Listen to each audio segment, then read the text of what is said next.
Within the structure of the human psyche, there is something like a governor, something like a monitoring circuit, which when a society begins to evolve in a pathological or lethal direction, phenomena can be induced not by the egos of men and women, not by their institutions, but by the overmind, the collectivity of the human species.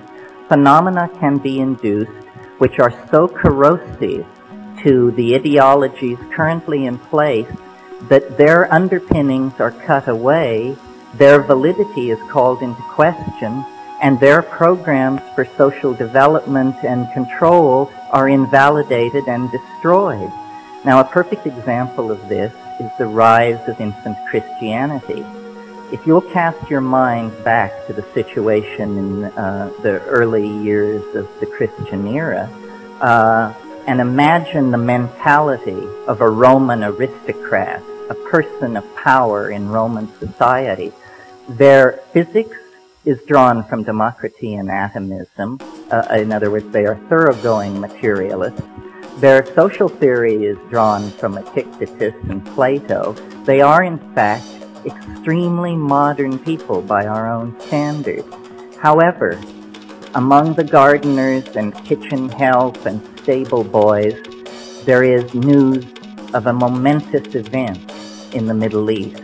A Jewish rabbi has triumphed over death and risen after 3 days in the tomb. Should the master of a Roman household have caught wind of this kind of superstitious talk among the help, he would have just dismissed it with a sneer. What a preposterous idea. And it is a preposterous idea. Nevertheless, the fact that an idea is preposterous has never held it back from making zealous converts. And within 120 years after the Annunciation of the birth of Christianity, its missionaries were beating on the gates of Rome, attempting to convert the emperor.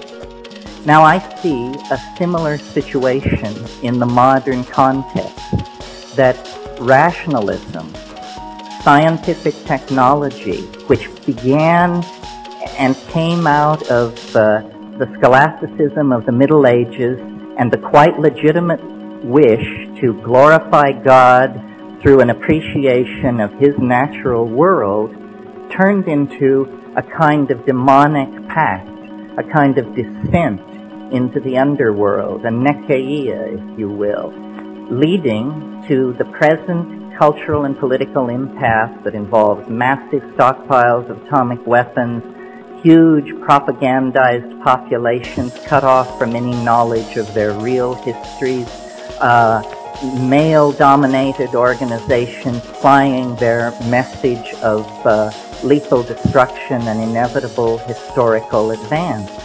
And into this situation comes suddenly an anomaly, something which cannot be explained.